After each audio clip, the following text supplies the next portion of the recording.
All right, ladies and gentlemen, welcome to another edition of the Paul Harrell program. It is 4 o'clock Central, so it's time for the show to start. I hate to be redundant, but it just seems like we've got even more talk about the same topic that I'm sick and tired of talking about. But we'll have all the latest Epstein stuff for you. The Paul Harrell program starts right now.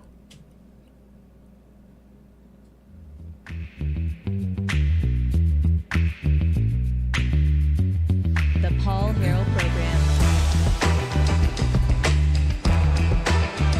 All right, here we go, ladies and gentlemen. I'm joined by my co-host. Rob Spencer is back with us. Rob, it's always great to have you, sir. Paul, great to be here as always. Of course, we would love to talk about something else. We would absolutely love to talk about something else. But unfortunately, honestly, to borrow some words from Trump here, this Jeffrey Epstein thing just won't die. It just won't die. And honestly, what we're seeing here is fallout from a initial misreading of the room and a fumbling of how we've handled this, and this fallout continues. So you want to gripe and say, hey, let's move on, nothing to see here, all of these individuals who turn their back on me and all of that stuff. You can say all of those things, but you caused it. Don't gaslight me and say that I'm the one who caused this. You caused it. So this is what you get. And I think what's going to end up happening, though, it's going to be really interesting. I think already those really frustrating posts from Donald Trump on Truth Social, which are not the way to handle it. He's on tilt. The way this is handled has not been good at all.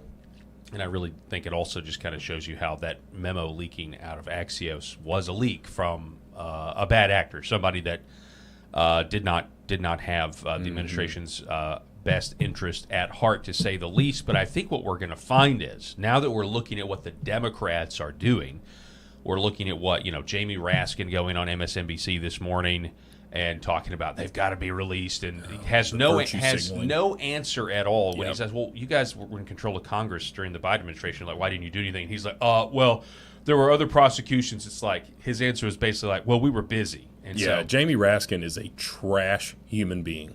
Okay, I'm going to say this right now: trash. That dude is garbage. I will never ever take that man seriously. There are some level-headed, reasonable people in the Democratic Party. Jamie Raskin is not one of them. Well, maybe we should do an episode on who they are. I'll tell you what I think about that. The level-headed ones in the Democrat Party. There are a few. I don't know about that. I like Ro Khanna. I don't disagree with. I don't agree with him on anything, but I like Ro Khanna out of California. There are some. How about Lisa Murkowski? Even though she's even if she's Republican, I'm like, I'm pretty sure she's a Democrat. Yeah, for real. But at the very least, we know that she's a centrist. But yeah. Anyway. Okay. So yeah, the MSNBC thing happens, and then you had another hit. Morning Joe talked about it a few times. Oh my gosh. And so what I guess my point is that I think what we're going to find is we were very frustrated yesterday, you in particular, when it came to Donald Trump calling the Epstein thing a hoax. And we pointed out that one of the reasons, the Russia hoax is a hoax is because evidence was actually produced proving that thing. And that's why it's so frustrating to call it a hoax. But now there are reports. When I got off the air, I went and listened to the John Solomon interview, which we're about to play a portion of because we were talking about that. And I listened to what Trump said. He's basically saying the same thing that he said in those Truth Social posts. But then I got to thinking, okay, he's essentially intuiting. He's not saying it directly, but he's essentially saying, hey, look, these files have been created, and they're not credible. And so then I started thinking, oh, well, they're going to leak. That's the next logical step. If what he is saying is true, there is going to be a leak. And there's going to be a new scandal, and they're going to try to say that Trump and Epstein weren't just acquaintances, but were even more than best friends. Even though all of this stuff has already been pretty much debated in the public square for a long time. Maybe there'll be some new information in there, And so, and I think that's, if you look at what the Democrats are doing, I think it's safe to say that that's exactly what's going to happen. Now, whether or not you believe it, or I believe it, or the MAGA base believes it, that the deep state really did edit the documents, because that's going to be a tough sell, just because of Pam Bondi and everything that we've been through with phase one, and there wasn't a phase one. So I would just say, if this is the case, like, we still need a hat in hand press conference of some kind, just explaining that. Yeah. If you were to explain that, look, we thought we had them. And if you'll remember, the whole thing, Rob, seems different now. Like the binder, you don't have all the information. Then there's a whistleblower. And the whistleblower says, hey, the real documents are in the Southern District of New York, which has been in control of the Democrat. I mean, obviously, that we know that's one of the most corrupt districts in the country. So, but there's got to be an official explanation instead of this tap dancing around it. I completely agree. When you look at the word hoax, he keeps calling it a hoax. And 10 years ago, what is one of the worst things that you could be labeled? Right? It was a word, it was a weaponized word that was used. Racist. Thank you. And so it was used, and if you were determined to be a racist, you were canceled, you lost your platform, you were fired from your job, you were everything, right? Now that word is so watered down that, like, you call me racist and you're like, okay, well, what evidence do you have? Well, you're part of the establishment, the colonization. Good grief. Okay, stop with all this. Nobody believes you anymore. Nobody cares. If you can call someone racist, it literally has no effect on you unless you are wearing a KKK outfit, trying to and those people don't care. They don't care at all, right? But unless that is happening, or and what are the other thing that they say? Well, if you're black or if you're a minority, you can't be racist. And I want to just say, oh, great. Well, then white people aren't racist because worldwide, globally, white people are a minority. You're just focusing on the United States, where we're not a minority. But anyway, my whole point of it is bringing up the fact that the word racist used to mean something. The word hoax used to mean something. And when you tie the word hoax to this, you are watering down the Russia collusion hoax, the Hunter Biden laptop hoax, 51 intelligence officers, right? All of the prosecutions that he had that were really just hoaxes that were created. The weaponization of government against him. Yeah. All of that stuff. You're watering it down when you use the word hoax to go toward Jeffrey Epstein, because it's not a hoax. That man was a criminal. Yeah. Well, I think it's going to be viewed as a hoax, because of because of this rumor. It could be. That's what I'm saying. So he's preemptively labeling. I think that's what we're going to see it go that direction. Which may we may be sitting here a week from today and saying, hey, great chess move there, Trump. Yeah, because you got out ahead of it. What a head scratcher! It's such a. There's so many. How many dimensions of chess are we on at this point? Is this like 13 dimension check? I don't know. It's like that chess game in whatever that game is they play in Star Trek: The Next Generation. It's like 3. Yeah. How many dimensions do we have? All right. So, and by the way, on that, I just want to say it would really be cool to do a segment or an episode on a point you brought up to make your point, which is that the being called a racist has lost its power in so many ways, and how that's actually, I think, a good thing, because it's the word was tossed around way too easily. Exactly. Yeah, so, and it lost its luster. Right. Okay, so this is what we were talking about as we were signing off yesterday. Rob and I were excited to listen to this John Solomon interview of Donald Trump to get a little bit more information of what's going on.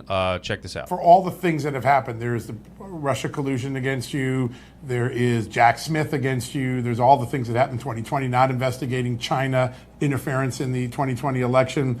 Where do you think, what are the things that are most important that you would like to see the FBI get to the bottom of? I think they could look at all of it. It's all the same scam. They could look at this Jeffrey Epstein hoax also, because that's the same stuff. That's all put out by Democrats. Yeah. And, some of the naive Republicans fall right into line like they always do. They just don't have the sustainability. They don't have they don't have that stick to it like glue. Yeah, Matt Walsh is the naive. Democrats, they have bad policy. They have bad candidates. They have bad everything. But they stick together. The Republicans don't do He's that. But right they ought to about look that. into the Jeffrey Epstein hoax too, because that's another hoax that's frankly put out by the pushing the Republicans and put out by the Democrats. So it's interesting that he gets asked about, this is now a grand conspiracy investigation that's been opened by Kash Patel and the FBI. He gets asked about the special prosecutor for this grand conspiracy over the last 10 years. And Trump is the one who, he's the guy that says, oh, and by the way, throw Epstein in there as well, investigate that. And then today, the administration has reversed course on that. Well, when you look at it and you say, all right, you are labeling these hoaxes, right? You're labeling them all the same with equal weight, okay? And then you're calling anybody who doesn't believe this is a hoax, you're calling them weak and what's the word? What word did he use there? I can't basically, remember. we're easily influenced. Easily deceived. or Yes, something. right. Okay.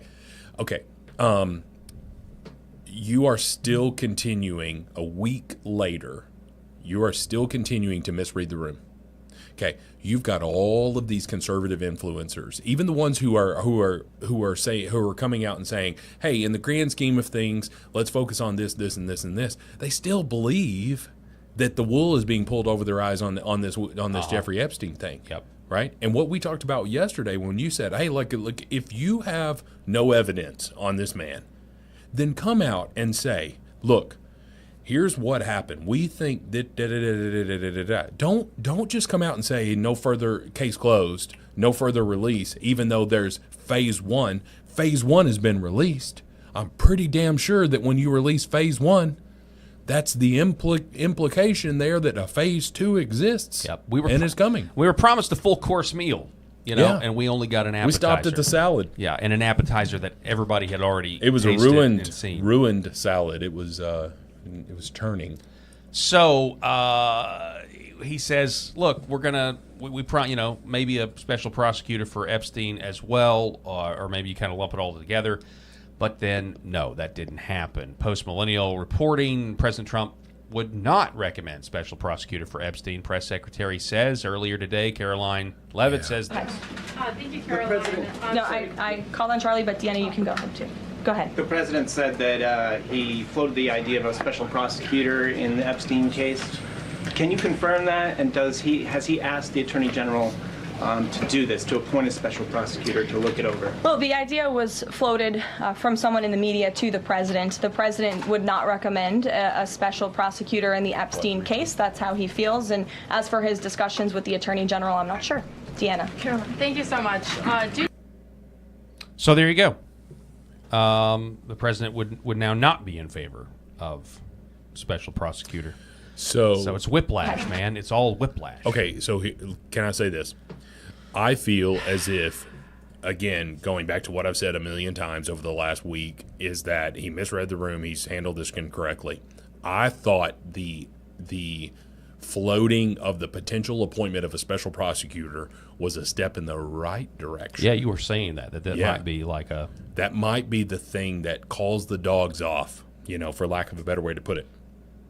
Now we've thrown water on that. What can he? Let's realistically think. What can he do? What can he do to put the poop back in the horse? Okay, that's an expression I like to use with my real estate agents all the time. Like, hey guys, once we've got to really think about this or this and this before we do this, because you can't put poop back in the horse. And I might use different words. Okay. But on air, I'm going to say the poop back in the horse. What can you do? He's not doing it.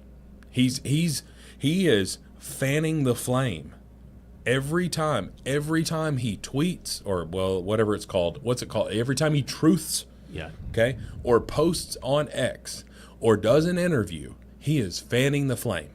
The special prosecutor was a step in the right direction, or potential step in the right direction.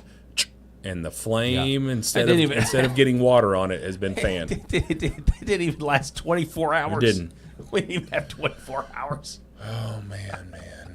Oh, I don't understand. Oh, gosh. Okay, but she did get a question about the MAGA influencers, whether or not Trump's thinking about them. Reporter, has the White House been in touch with MAGA influencers who aren't satisfied with the Epstein situation? The administration's handling, and has the message to them been similar to what the president has said, which is sort of either let this go or we don't need your support? Well, look, the president and this team are always in contact with the president's supporters, with voices of many kinds on both sides of the aisle. I think that's part of the reason this president is a great president, because he's willing to listen and hear other people's perspectives. But ultimately, he has led this country, not just over the past 6 months to historic success, but also through his first 4 years as president. And as the leader and the creator of the MAGA movement, he has led through these perilous times for our country based on instinct and in the best interest of the country. And as I always say, the American people should trust in President Trump. So this instinct, again, the instinct is to call it a hoax, and this is what so many people don't understand. But it becomes clearer with this, Rob. Mark Halperin, everyone in D.C. is saying that a major story is about to drop with new Trump Epstein info. Listen to this clip, and then we can talk about it. One of the points of this platform in the age of transparency is to narrow the gap between elites like Dan and Sean and the people like the two-way community and myself. So let me share something with you that everyone, I say that in air quotes, everyone I know knows, hasn't been publicly reported. Everyone I know believes a major newspaper, one of the top 3 newspapers in the country, is about to publish a piece about President Trump's relationship with Jeffrey Epstein. Okay? Everyone I know knows that. And people in the White House know that too. When that story drops, if it drops today, and some people think it might, it could drive the day. Sean, Dan, have you heard about this story? Well, I know because it's been circulating on the left, and I've had to double check that this is not, in fact, total conspiracy theories. Donald Trump knew Jeffrey Epstein pretty well. And I believe that his early courting of Melania involved Jeffrey Epstein. What? And that has been reported by mainstream outlets over the last 10 years. Okay, well, that's nothing new. Alleged, I guess. I want to be careful.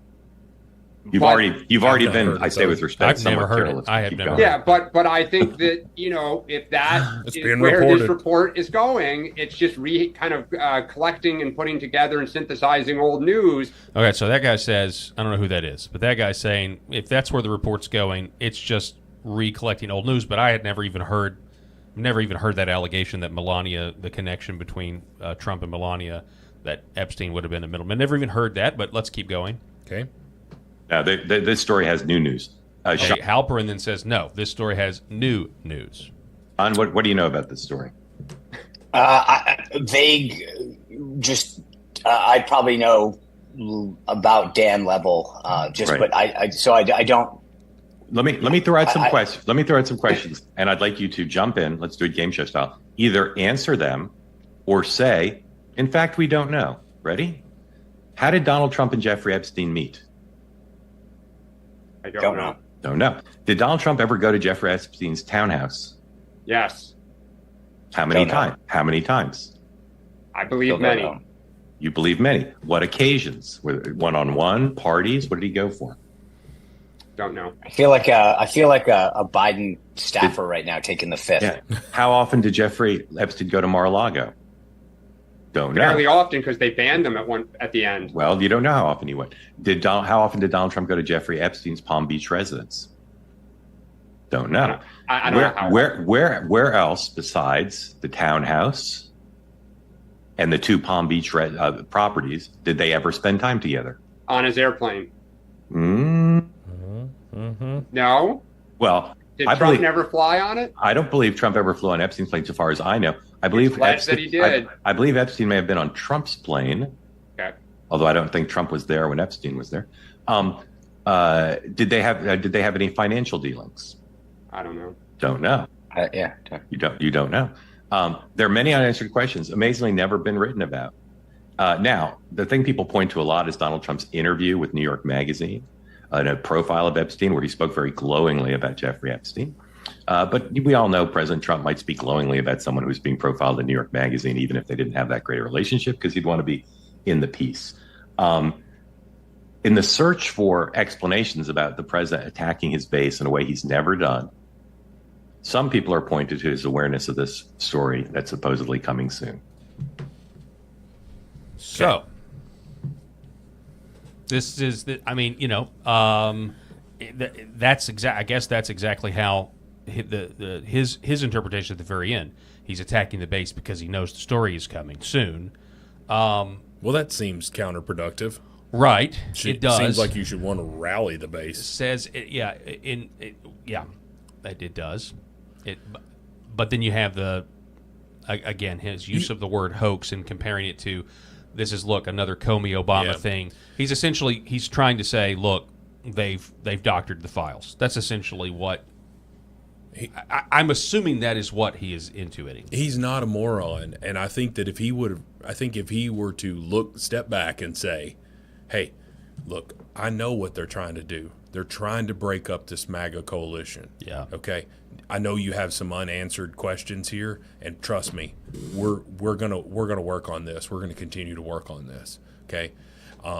I think that the Democrats had control of these files for years, and now they are trying to push this narrative here to break us up, which is why you're having leaks and all of this stuff. We're going to get this figured out, folks, but do not let the Democrats break us apart. Okay. That is in my opinion, a much more effective. It's just been handled. It's terrible. It just doesn't make any sense. Okay, let me just tell you this. I have shared, I own a real estate company. If we have one of our real estate agents leave our company and go to another company, okay, I don't start ripping on that real estate agent who just left us. I don't. What I start doing is I call all of our real estate agents who are still with us, and I'm like, hey, I'm just checking with you. How are things going? Is there something that you need from us? And basically, I'm trying to gauge what their concerns are, if they have any. Maybe they're completely happy with us, and they want to stay with us and all of that stuff. But what am I doing? I'm rallying the troops behind us. You don't want mass exodus from your company, and you certainly don't want mass exodus from the MAGA movement if you're the president of the United States and you are trying to push your agenda, right? So for his attacking of us, and it's not just us. I mean, we're Rob and Paul here in Northeast Arkansas. We're just doing a show. Yeah, but you've got some even, significantly. There are people with much larger followings and views than me that have these same questions. Exactly right, and they have the same questions, and you're trying to push against them rather than rally them, right? And I do believe that they got on the phone this weekend. We're sitting here, and today's Thursday. Thursday, yeah. Okay. Well, did it help when you got over? There are some people who are trying to move on earlier this week, but you still have some prominent people who are flat out saying, hey, whoa, what, you're making it worse? You're making it worse? Who was it that I saw? Let me see if I can't pull. So this was yesterday. Patrick Bet David tweeted this. Love that guy. No one is bringing more attention to the Epstein files than President Trump. It's getting out of control. An insider should have a conversation. His team made promises they didn't keep. The base is pissed, rightfully so. Your base is not your enemy. Focus on regaining trust. So there you go. I mean, that's certainly that is like, when you just kind of call it right down the line, like this is the basic situation. There's no spinning it. We all have, we're all witnesses to what's happened over the last week. And that's kind of where we are. I do feel the need, though, to point out that it is a very interesting thing that you now have, let me see here. You now have MSNBC harping on it. So I think what Mark Halperin is saying here is accurate. I think this was my logical conclusion last night, and I tweeted it out at Paul Talk Show. Tweeted it out. Then Real Paul Harrell retweeted it. Is like, so if what Trump is basically insinuating here is true, and the deep state or whatever doctored these Epstein files, expect them to leak. I mean, the next logical step is for them to leak, right, or for some story like this to come out, and to try to create. And I think Trump knows this. Like, they want another Russia collusion. They need something to derail what else do they his have? Campaign. Right? Yeah. They need something. Yeah. Whether it's true or not, by the way, whether it's true or not, the Democrats need something. Right. Because when have the Democrats ever cared whether it was true? No, if they're right. going to go after Exactly. you? Yeah. So, I still don't know. Those Truth Social posts. Clearly, he was really frustrated. I don't understand it. And people are trying to. And Patrick David is said that he said it perfectly there. It was just one line in his tweet. Your base is not your enemy, sir. Yep. Your base is not your enemy. That is if you've never followed his podcast or his thing, he has a great book called Your Next 5 Moves, by the way. If you're a business person, it's a phenomenal book. But anyway, Patrick Bet David, I believe he's Iranian, escaped the persecution there, came here, built a life. I can't remember exactly. He tells about in this book. Anyway, born in Iran. Yeah, he's Iranian. Okay, so here's the thing. Dude is speaking exactly what the MAGA base is feeling. We're not your enemy, sir. Yeah. We're trying to tell you you're reading this wrong. Yeah. Fix it. Yeah. We want you to fix it. You're telling us to move on. Yeah. We want you to fix this so we can move on. Yeah. It's like it's a catch-22 because we're talking about yesterday. You need to go and there's got to be some kind of hat-in-hand press conference and everything. Yeah. But one potential story, it's just a potential option. Again, is they were going to release them. They had it. Yeah. Then the whistleblower, we found them all. They're actually hidden. They get them, but they've been doctored. It's a poison pill basically that's been inserted. Somebody at one point has to have that conversation with the president. Somebody at one point has to go to the president and be like, Mr. President, this is what we found. This is groundswell here. Okay. Yeah. We found you. This is not good, sir. And so I don't know. I think are we mature enough for our leaders to just come out and tell us that's what happened? And then of course no one would. There'd be a huge swath of people that wouldn't believe it. Yeah. Obviously so. But I got to tell you, just the whole thing, from, and I think maybe they're two separate issues. I think maybe the allegation that the Epstein files have been doctored by the deep state, that's one issue. Mm-hmm. But then the rollout with Pam Bondi and the handling, and then the video that now has 3 minutes missing from it, not just one. Yeah. So that explanation she gave last week, they have literally made things so much worse, and it didn't have to be this way. Yeah. Yeah, so you're spot on with that. Did the Democratic Party alter this? I have a hard time believing that. I mean, even though I would not put it past them, because you saw what they did with the weaponization of the justice system. But if they were going to do that, they were throwing everything they could at Donald Trump, including trying to kill him, right? And to keep him from becoming president again, because they knew that if he doesn't have a worry about a re-election, then we're going to get an unfiltered Trump. Mm-hmm. Even though I would say for the most part he's been more tame this second term than he was for the first term. There's not any more, or there's less 3 a.m. tweets. Yeah. I think a lot of people have said that was Susie Wiles calming him down, like, hey, chill the hell out, we're not doing this. But regardless, you've got two different things there. Did they do that, and the handling of it? The first thing is the Republicans can't do anything but that other than discredit it, right? That's the only thing that they can do is try to discredit this, okay? And that's where maybe he's using the word hoax and all of this stuff. But that doesn't mean that you can attack the base who's not willing to buy it, who's not willing to just let it go. It's not that we're not willing to buy the Democrats' version of this, if you're believing Trump, that they've done all of this stuff. It's not that we're not willing to buy that. It's that you told us something differently. You told us that this was phase one and that all of this was going to be transparent. And now you're like, nothing else is going to be released. Yeah. Case closed. Yeah. Right? That means you're not investigating who else was trafficking children. Or maybe they weren't trafficking it, but Epstein was trafficking those children to you, right? To these people. You're not investigating that anymore. Yeah. That's what you told us. Yeah, yeah. And that you're exactly right. That's the big rub. Like, if there was some explanation like the evidence was destroyed or the evidence was altered and that sort of thing, you could even say that, but then also say, but we are still going to pursue an investigation and try to figure out, who's trafficking who and who trafficked to who and that sort of thing. That's far different than what they said in that memo, the leaked memo. Yeah, so it really is. It's I'm so sick of talking. I so am. sick of I'd talking. love to talk about It's like something else. every show. I know, and we got plenty more to talk. Somebody about. could say, but- well, that's a choice by us, but it's literally every day. Yeah, well, it's everywhere. I mean, maybe the show's a slave to the X algorithm. Maybe that's really But the X algorithm used to be the liberal lunacy, before it was sold. And if you were a conservative and you spoke out, your account was banned. Yep. You were shadow banned, if not, right? And now that it's relatively unfiltered in terms of, hearing equal voices or whatever, it's like 50-50, even though the Democrats say, oh, that's a right-wing site. Let's go over here to, what's theirs called? Blue Sky. Blue Sky, right? Yeah, Blue Sky.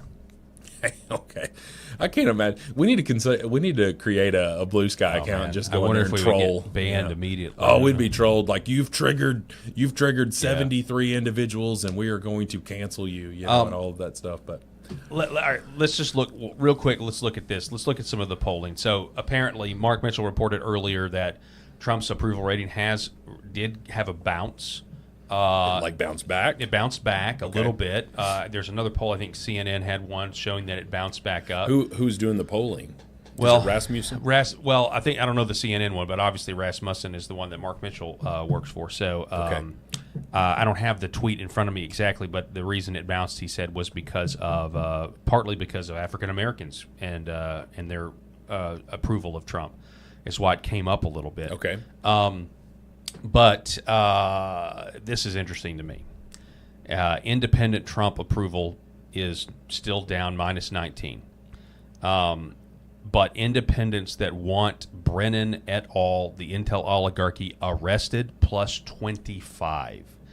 Wow. This is an encouraging number to me because I feel like in 2016, if you go back to the lock her up.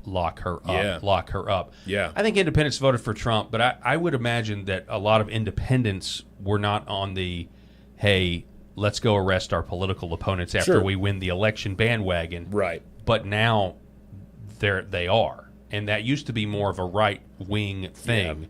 Hey, we've got to make these people pay because they're criminals. So to me, it shows that independents are hip to the idea that the intelligence agencies have gone completely out of control and something has to be done about them. And the only way you're going to really fix it is if you investigate and you charge and you try these people and convict them in the court of law. It would be interesting to see, a Rasmussen poll there that talked about the confidence level of the CIA and the FBI. And of course the Republicans, I would assume, with Kash Patel in charge and Dan Bongino, they would have a pretty good trust of the FBI. It would be a lot higher 3 weeks ago. A lot higher 3 weeks ago. But if you're looking at it even now through the lens, even conservatives would still have a high ranking. But I would love to know what the independents think of the FBI and CIA right now. Yeah, that'd be a good question. Do you trust that they are fair and balanced, to use a Fox term there?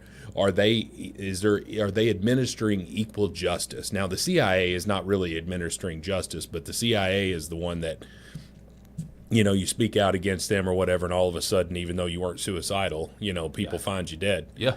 Kind of thing. So that's the CIA. But from what you know about them, do you have concerns? And I would be interested to know. And I would be, if we were taking bets, they're underwater with independence. Oh yeah, 100%. I would agree with you there. Okay, the last thing about this Epstein thing, and then we can move on to something else. Jesse Kelly, he posted this video on his show, I'm Right with Jesse. This is what it sounded like. So here's my theory. I believe Donald Trump is in those files. I do not believe he actually did anything wrong with Jeffrey Epstein. I believe powerful people inside of the deep state have made some additions to the files.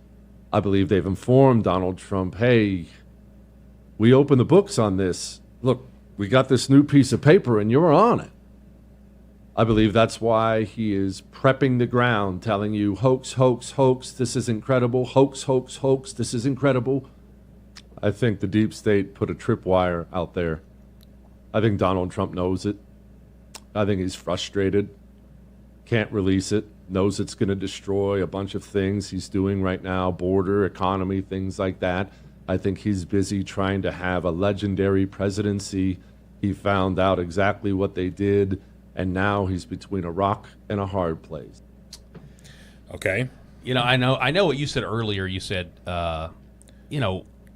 it's not that we can't believe that, but you kind of doubt it because why wouldn't they have tried to do that during the whole weaponization thing? But I will say this. After he was shot in Butler, Pennsylvania, and I think history will regard this as true. Right. He's going to win. There's no way he wasn't going to win. And so, you had a situation where, you look at what the Biden administration did right before, in the month of December or January, like right before Trump got sworn in, they gave away like $92 billion to all of these different places. They just put them in your accounts. Yeah, and it was it was a panic. Yeah. So I could, it's exhausting giving this much benefit of the doubt all the time, but I could see a situation where it's like, okay, all right, like this is like 911. This is a big emergency. We've got 6 months, or maybe it started in November. All right, we've got 30 days. Like, what are we going to do here? How are we going to handle this? What landmines can we set or traps can we set for the next administration? That's a really great analogy. Epstein's going to come up. We know it is, and so this is Trump 2.0. So it's entirely possible that's what happened. Mm-hmm. I don't know. I don't know if we're ever going to get the press conference or the hat in hand that Megyn Kelly was talking about, that you were talking about. I don't know if we're ever going to get it at this point. So, well, it's really unlikely, it seems, with Trump's, because what he's always going to do is he's going to, distract to his wins, right? Mm-hmm. That is a consummate CEO. Not necessarily like a billionaire business person, but a CEO. So I used to work for an organization that you and your wife know very, very well. I won't mention it by name, but, there was a guy there. He was a CEO. I was underneath him, and he told me, he's like, hey, I've got a board meeting today. Can you tell me about a project that you're working on? And I'd say, well, I've got this, and this. He says, all right, great. I'm going to take that to the board. And I was like, well, I'm still working on it. He's like, it doesn't matter. I've got to have something to take to the board. And I was like, what do you mean? And he said, because the board is going to sit there and talk about all of the financials, all of the negatives, right? I have to have something positive to distract them from it, right? To get them talking like, yeah, I understand that, but we're about to implement this and this and this and this, right? And it really taught me inside the mind of a CEO. And this is what Trump is a master at doing, because when master, let's set the last couple of weeks aside, because I feel like I think he's falling down here. But for the most part, what he talked about, even during COVID, he would have those press conferences, and all of the reporters wanted to ask, like, why are you doing this? Well, you're killing people, da-da-da-da. And he would get up there and he would monotonously list, we just got 660,000 PPE, right. He would list all of these things. And what that was Don't focus on this over here. Look over here. And that's what he's trying to do right now. But the problem is he's not talking to the left. When in COVID, he was talking to the left. Oh, that's a good point. He's like, don't pay attention to that. Pay attention over here. But now he's still acting like he's talking to the left, and this is where I think he's falling down. He's acting like he's talking to the left, but realistically he should be talking to the right, because the right is who he's losing. He's losing the base. He's not losing them for good, but for on this issue, he's losing the base. Yeah. And the reaction to it, it's I think we're reacting the way most people are. Yeah. And I know what he says. What he said to John Solomon, like, look, Democrats are terrible and all these things, but they stick together no matter what. On this issue, there's just no way after 10 years of talking about Epstein that all of a sudden we're going to fall in line. And that really also goes to the point that the Republican Party is a coalition party, and it's fragile. It's more fragile than the Democrat Party. Well, the Democratic Party had their version of the Tea Party candidates come in, and it was the squad type, right? And it's the progressives. They came in.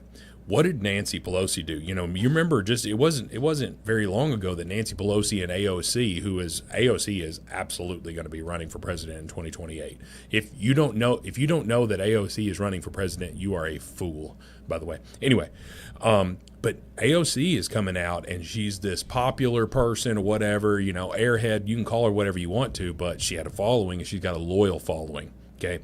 So she comes out, and she is publicly going against Queen Nancy, right, of all things. And Nancy comes out and plays the politician, right? Like, well, these freshman members of Congress need to understand, da-da-da-da-da. So she does a little subtle slam. Well, then she gets behind closed doors. What does AOC come out and do? She comes out and votes with Nancy Pelosi 100% of the time. So don't tell me that he's wrong about that, because he is right. Democrats stick together. They are a uniparty in that respect. They are a party that has multiple different ideologies in terms of where they believe that but when the rubber meets the road, and here's the grind, whatever, all of the people who were pissed off about Bernie Sanders and how he was completely screwed over by the DNC, they turned around and voted for Hillary. They turned around and in 2020 voted for Joe Biden. Every single solitary one of them. They fall in line.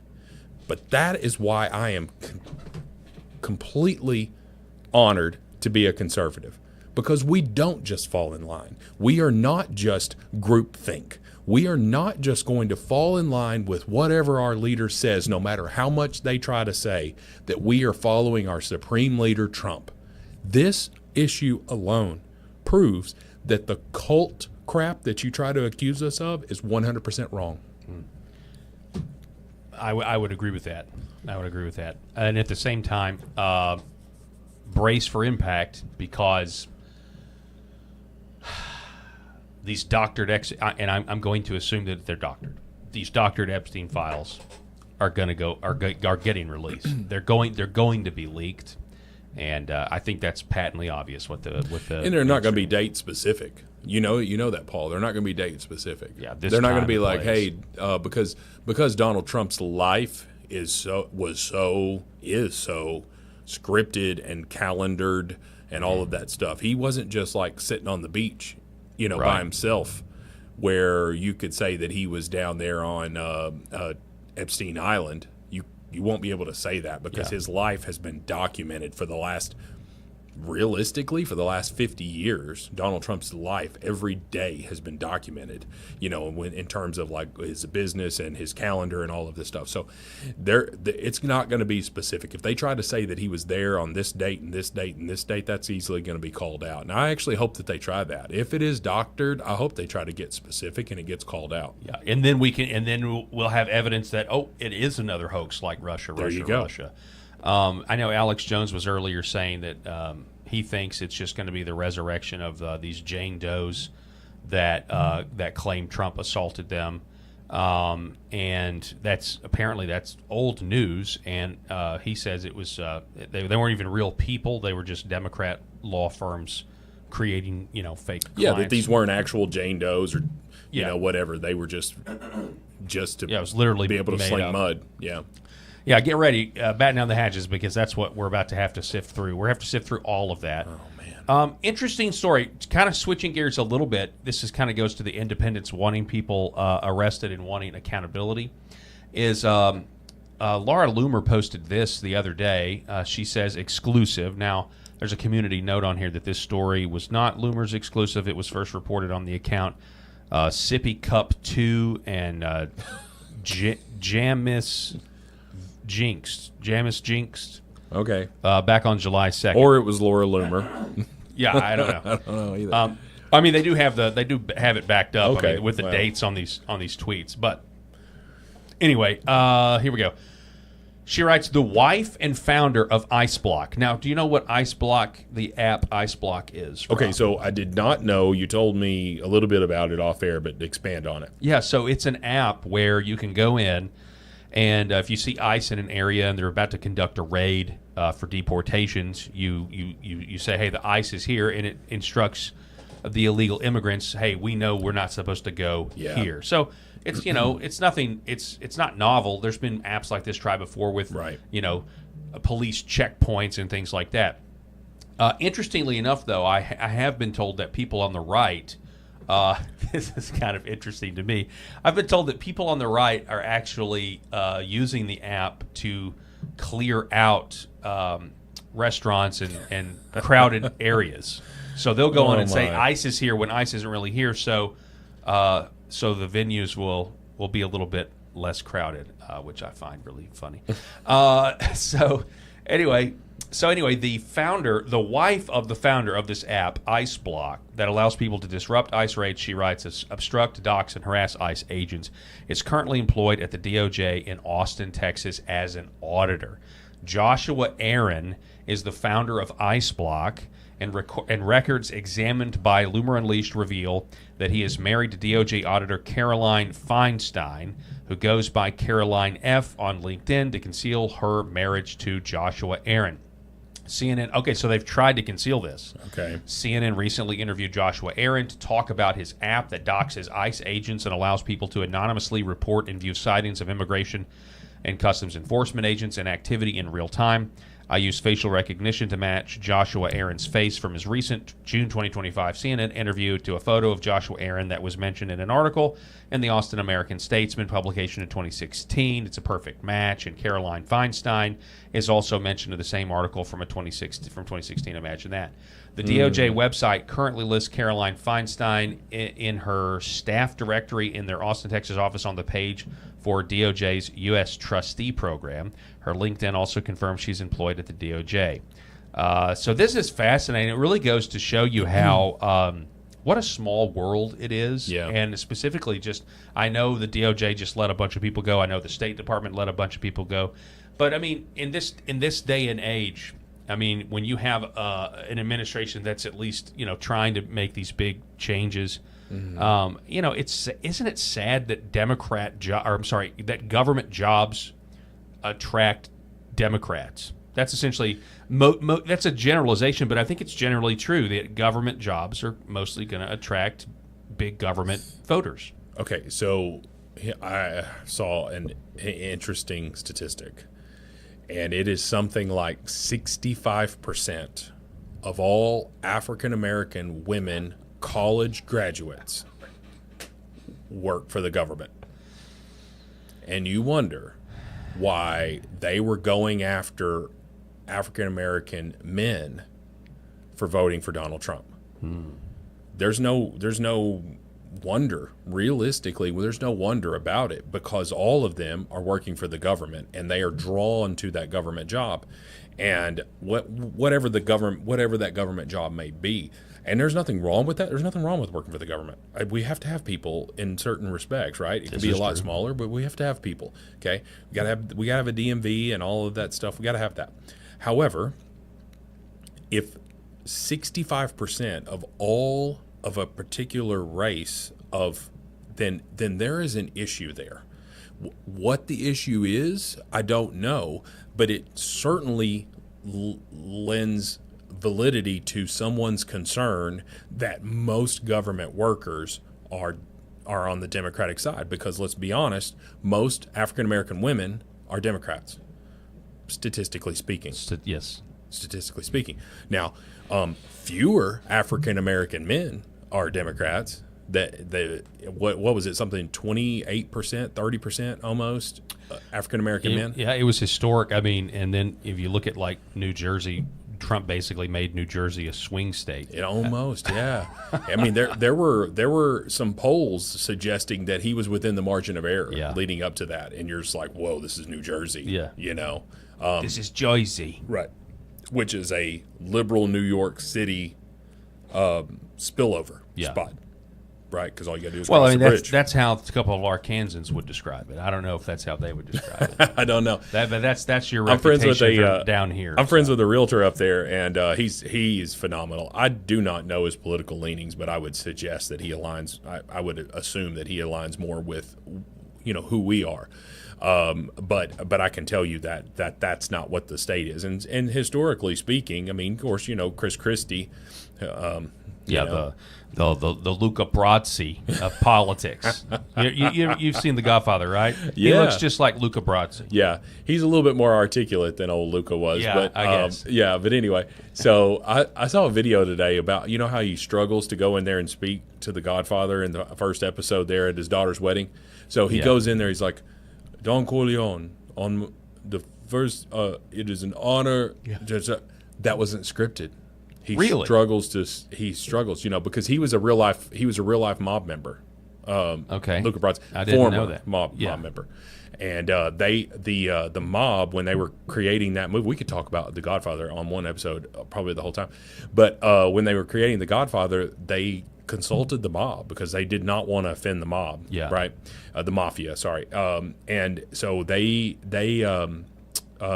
insisted on Luca Brasi being in. The guy who played him, I can't remember his name. Yeah. It may be his real name. I don't know.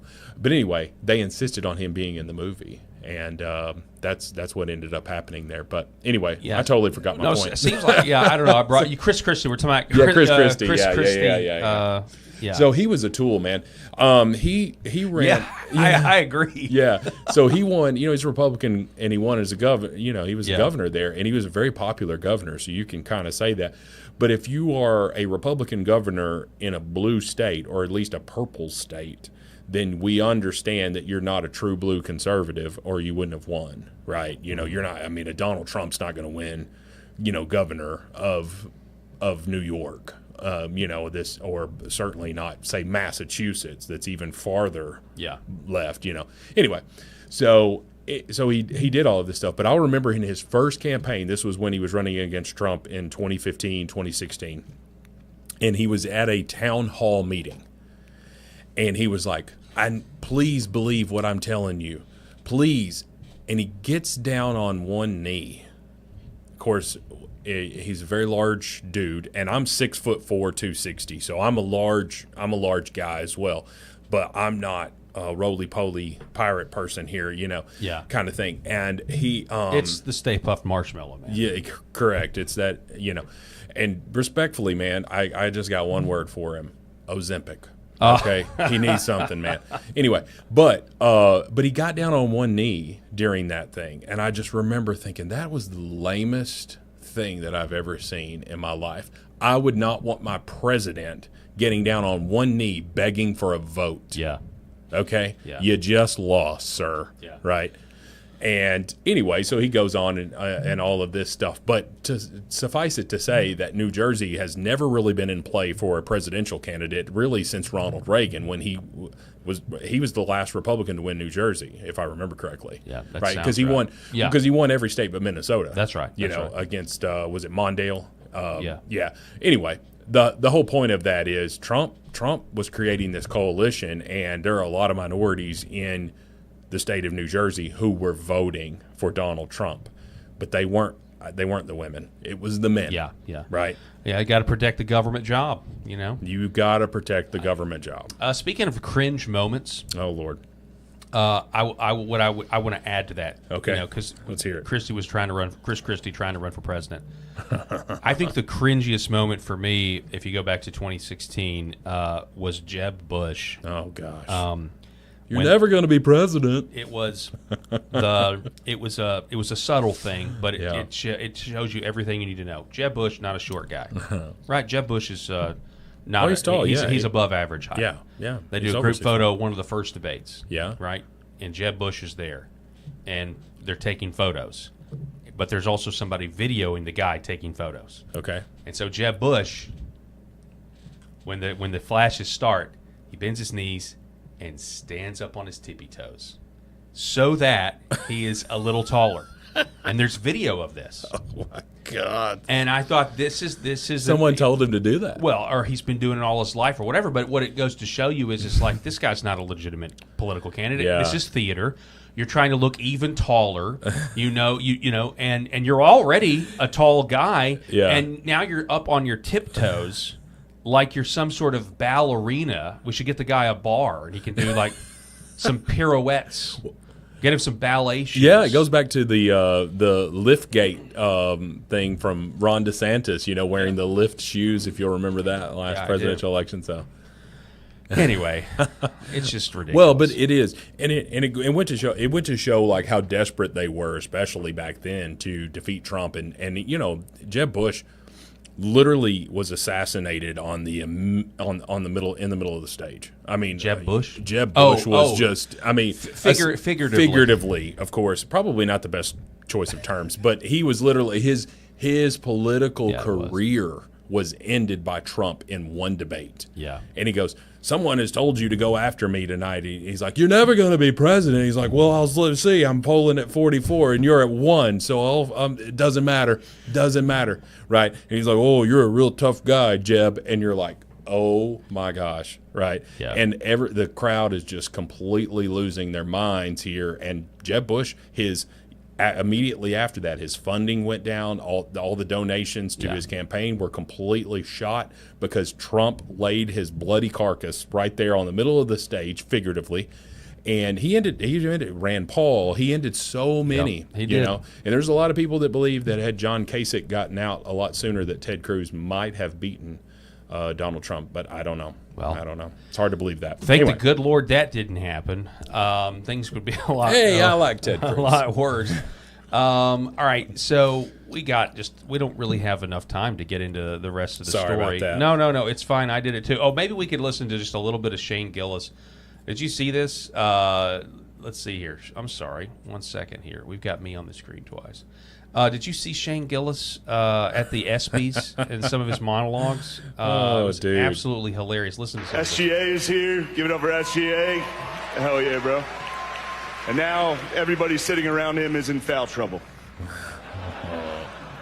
I don't know some of these Megan jokes. Rapinoe could not make it tonight. Nice. Raging liberal. Okay. Nice. Yeah. No, we're going to pretend she's a good time. All right. That is true. John Jones and Nate Diaz are here. Hell yeah. I had a couple drinks with those guys last night at the hotel, and it was terrifying. Donald Trump wants to stage a UFC fight on the White House lawn. The last time he staged a fight in D.C., Mike Pence almost died. Oh. So I mean, it's funny, but it's reinforcing the narrative that J6 wasn't a false flag. It obviously was a false flag, and Mike Pence should have actually done his duty, and he didn't. But anyway, all right. Sorry, I hate to jot and tittle everybody. It was fine. I didn't write it. I didn't write it. Actually, there was supposed to be an Epstein joke here, but as it got deleted. Must have probably deleted itself, right? Probably never existed, actually. Let's move on as a country and ignore that. The New York Knicks had a great season. Hell yeah. Karl Anthony Towns is here. Hey, girl. Max Crosby is here. Max, I hope you had a good Juneteenth, brother. Wait for this next one. Wait for this next one. Four-time WNBA All-Star Brittany Hicks is here. Give it up for Brittany, everybody. I'm joking around. That's my friend's wife. I knew none of you knew WNBA players. Hey, we know Caitlin Clark. And That's we crazy. Know You clap for that. That's coming up. Yeah. Simone Have you Biles heard that is one? here. Yeah. Yeah, oh yeah.